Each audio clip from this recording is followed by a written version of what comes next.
अस्सलाम वालेकुम स्टूडेंट्स। आज के इस लेक्चर में यूनिट नंबर 4 की एक्सरसाइज 4.1 स्टार्ट करते हैं। इससे रिलेटेड जो बेसिक कंसेप्ट थे वो हमने प्रीवियस लेक्चर में सीखे कि कैसे हम परसेंटेज को कॉमन फ्रैक्शन में, कॉमन फ्रैक्शन को डेसिमल में, या इन तीनों को आपस में इंटरचेंज कैसे कर सकते हैं या कन्वर्ट कैसे कर सकते हैं। ठीक है, तो पहला सवाल उसी से रिलेटेड है कि आप इनको कन्वर्ट करें। ठीक है, तो अब इसका जो फर्स्ट पार्ट है वो है जी 20%। अब जिसके साथ में परसेंट आ रहा है ना, वो परसेंट ख़त्म करके आपने उसके बटे में 100 लगा देना होता है। ठीक है, डिनोमिनेटर में 100 लिख देना होता है जी। अब इसको आप सिंपलीफाई करेंगे तो ये हमारे पास कॉमन फ्रैक्शन आ गई। इसको आप डिवाइड करेंगे कैलकुलेटर से तो आपके पास जो आंसर आएगा वो उसकी डेसिमल फ्रैक्शन आ जाएगी। ठीक है, सेकंड वाला क्वेश्चन है जी 0.73। इसको आप 100 से मल्टीप्लाई करवा दें और डिवाइड करवा दें तो आपके पास 73% जो आएगा वो आपके पास परसेंटेज फॉर्म आ जाएगी, और इसी परसेंटेज को ख़त्म करके बटे में 100 लगा दें तो आपके पास ये कॉमन फ्रैक्शन आ जाएगी। थर्ड वाला पार्ट चेक कर लीजिएगा जी। अब इसकी ये जो फॉर्म दी हुई है इन्होंने, इसको पहले 33 इंटू 3 99 प्लस 1 100/3 की फॉर्म में लिख लिया। इम्प्रॉपर फ्रैक्शन बन गई इसकी। ठीक है जी, अब ये परसेंटेज है तो इसको डिवाइड में लिखेंगे तो डिवाइड में कैसे लिखते हैं जी, 100/3 डिवाइड बाय 100। तो आपको पता है ये जो डिवाइड का है सिंबल, इसको जब हम मल्टीप्लाई में लिखते हैं तो ये 100 ये मल्टीप्लाई हो गया और ये 100 बटे में चला गया, डिनोमिनेटर में चला गया। ठीक है, नेक्स्ट वाली जो टर्म होती है वो उसके रेसिप्रोकल आ जाता है जी। ठीक है, तो इसी तरह से उन्होंने ये डायरेक्टली लिखा हुआ है 1/100 को मल्टीप्लाई करवा के। 100 से 100 कैंसिल और ये 1/3। अब इसको आप आंसर निकालेंगे 1/3 का तो आपके पास आंसर आएगा 0.333। तो ये आंसर यहाँ पे गलत लिखा हुआ है, आप लोगों ने इसको डिवाइड करके आंसर निकाल लेना है। अब यहाँ से भी देखें जी, फ्रैक्शन दी हुई है, फ्रैक्शन को डिवाइड करें तो आंसर आ जाएगा डेसिमल फ्रैक्शन में, और फ्रैक्शन को 100 से मल्टीप्लाई 100 से डिवाइड करेंगे। जो डिवाइड वाला 100 है वो परसेंटेज में चेंज हो जाएगा, और जो मल्टीप्लाई वाला 100 है उसको जब आप मल्टीप्लाई करेंगे तो आंसर आएगा 37.5%। 37.5%, यहाँ पर पॉइंट की मिस्टेक है। अब यहाँ पर है जी 0.4, ये डेसिमल फ्रैक्शन है जी। इसको पहले आप परसेंटेज में कन्वर्ट कर सकते हैं, यानी कि मल्टीप्लाई 100 और जो डिवाइड वाला 100 है उसको परसेंटेज की फॉर्म में लिख लें। तो 0.4 को जब आप 100 से मल्टीप्लाई करेंगे तो आपके पास 40% आंसर आ जाएगा, और उसी 40% ये जो परसेंट है इसको बटे में लिखेंगे, सिंप्लीफाई करेंगे तो ये फ्रैक्शन फॉर्म आ जाएगी। क्वेश्चन नंबर 6 भी उसी तरह से आप लोगों ने क्या करना है जी, परसेंटेज को, ये जो परसेंटेज है हमारे पास इसको बटे में लिख लेना आप लोगों ने। ठीक है, बाद में सिंप्लीफाई करके आपके पास आंसर आएगा 67/200, और इसको जब आप डिवाइड करेंगे तो आपके पास डेसिमल फ्रैक्शन में आंसर आ जाएगा। इसी तरह ये वाले जो हमारे पास परसेंटेज है इसको आप फ्रैक्शन में लिख देंगे, यानी कि डिनोमिनेटर में, तो आपके पास सिंप्लीफाई करने के बाद कॉमन फ्रैक्शन आ जाएगी। इसको डिवाइड करने के बाद आपके पास डेसिमल फ्रैक्शन आ जाएगी। ठीक है, अब ये कॉमन फ्रैक्शन है जी, इसको आप इम्प्रॉपर फ्रैक्शन में कन्वर्ट करें तो आंसर आता है जी 18/5। अब इसको जब आप लोग डिवाइड करेंगे ना तो डिवाइड करने पे आंसर आएगा 3.6। ठीक है, आंसर आ गया 3.6, ये होगी डेसिमल फॉर्म। अब इसको 100 से मल्टीप्लाई 100 से डिवाइड कर दो तो जो डिवाइड वाला वो परसेंटेज में चेंज हो गया, और 100 साथ में मल्टीप्लाई हुआ और इसका आंसर आ गया 360%। ओके, क्वेश्चन नंबर 2 की तरफ चलते हैं। उसमें आपने बताना है कि कौन सी वैल्यू ग्रेटर है, कौन सी स्मॉलर है और कौन सी इक्वल है। तो पहला सवाल है, उसमें वो पूछता है कि 100% ऑफ 1 या 1% ऑफ 100। 100% का मतलब है जी 1/100 जो के साथ वो मल्टीप्लाई हो गया। ऑफ का मतलब है जी मल्टीप्लाई, और ये 1 नेक्स्ट। इसको जब हम सिंप्लीफाई करेंगे तो इसका आंसर आएगा 1। इसी तरह 1 लिख लिया, लास्ट पे 100 लिख लिया, परसेंट की जगह पे 1/100 को मल्टीप्लाई करवा दिया, और ऑफ की जगह पे मल्टीप्लाई लिख दिया। ठीक है जी, तो ये सारी वैल्यूज़ लिखने के बाद हमने इसको भी सॉल्व किया तो हमारे पास इसका भी आंसर 1 आ रहा। तो दोनों का आंसर इक्वल, तो ये दोनों टर्म्स क्या हो गई, इक्वल हो गई।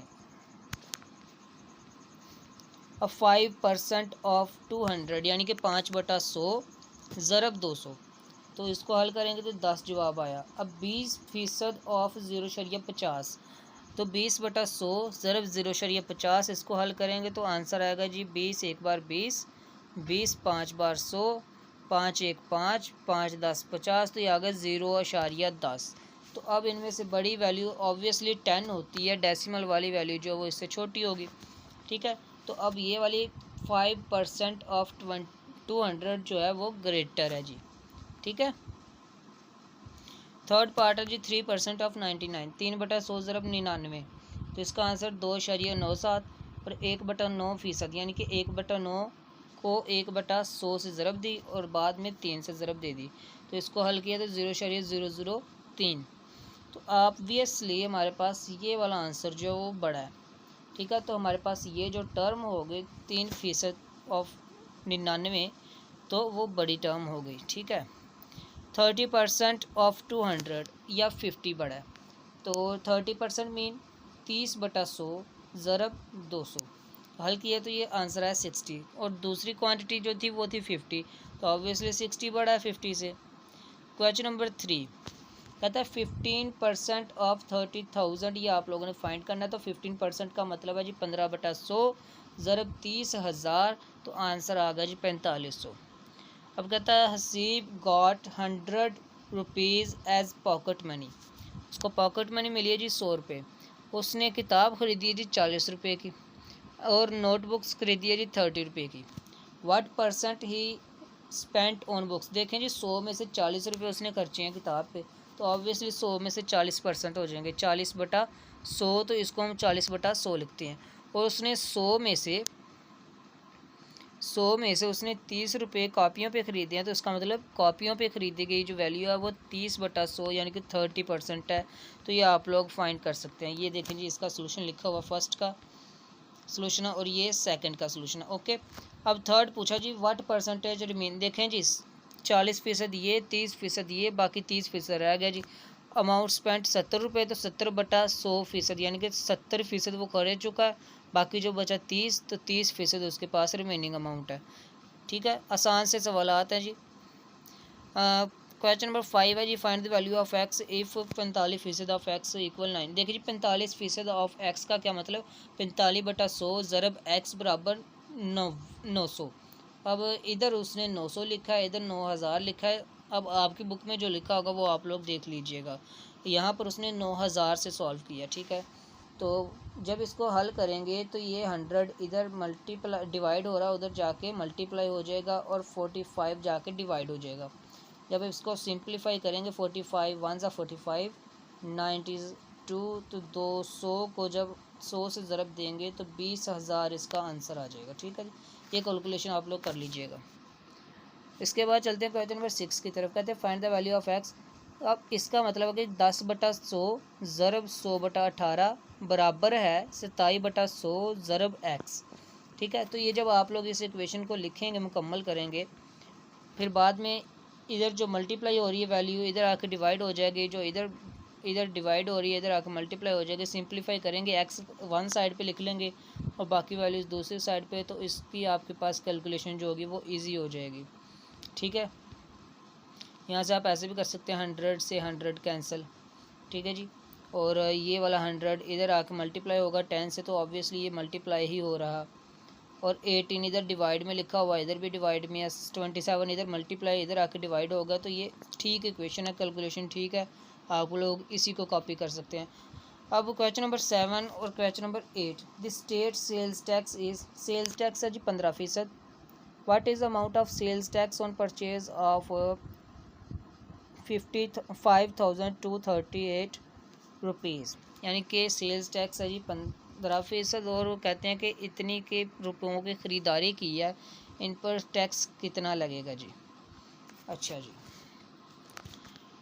टोटल सेल्स टैक्स अमाउंट है जी हमारे पास इतने पैसे है, सेल टैक्स इतना है जी 15% ऑफ इतने रुपयों का 15% कितना हो जाएगा जी, वो 15/100 ज़रब इस अमाउंट से आपने मल्टीप्लाई करवाना, तो 785.7 जवाब आ गया जी इसका।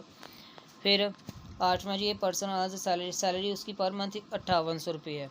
If he is allowed an increment of 12% at the end of the year, यानी कि इस रकम का 12% उसका इंक्रीमेंट हुआ। तो पहले तो उसका इंक्रीमेंट आप लोग फाइंड कर सकते हैं, 12/100 ज़रब 5800, ठीक है जी। तो वो इसका इंक्रीमेंट यानी कि न्यू सैलरी आ जाएगी। तो उसके बाद क्या पूछता है, what will be the new salary, तो न्यू सैलरी ही उसने पूछी है इंक्रीमेंट के बाद। तो इंक्रीमेंट उसका 696 रुपये हुआ, और जो पुरानी सैलरी थी उसमें इसको ऐड कर दे तो उसके जो न्यू सैलरी होगी वो 6496 रुपये होगी। ठीक है जी। क्वेश्चन नंबर 9 है जी, 7% आउट ऑफ 1200 यानी कि 1200 का 7%। पहले तो ये निकाल ले कितने बनते हैं, वो बनते हैं जी 84। Come by there bikes and remaining by public transport, how many student come by their own bikes, यानी कि 84% स्टूडेंट्स जो हैं वो बाइक्स पे आते हैं, और पब्लिक बाकी जो रह गए 1200 में से 84 स्टूडेंट बाइक्स पे, बाकी जो 1200 में से रह गए वो पब्लिक ट्रांसपोर्ट पे आते हैं। तो आप उनको माइनस करके निकाल सकते हैं। ठीक है। और 10 वाला क्वेश्चन है जी, the total price of a chair table. अब उसकी जो टोटल प्राइस है वो 1300 रुपये है। Price of chair is 20% of the total, यानी कि ये जो टोटल है ना इसका 25% कुर्सी की कीमत है। तो इसका 25% निकाल ले, 25/100 ज़रब 1300, वो आएगी 325, यानी कि कुर्सी की कीमत है जी 325। तो टेबल की कीमत कितनी होगी, जो बाकी रुपए बचे, यानी कि 975 रुपये माइनस करके। ठीक है जी। तो यहाँ तक हमारे क्वेश्चंस कंप्लीट होते हैं और हमारी एक्सरसाइज भी कंप्लीट होती है। इंशाल्लाह आप लोगों को ये एक्सरसाइज समझ आई होगी अच्छे से। अगर फिर भी कोई क्वेश्चन हो तो आप लोग कमेंट सेक्शन में पूछ लीजिएगा। नेक्स्ट लेक्चर तक के लिए इजाज़त दीजिए। अल्लाह हाफिज़।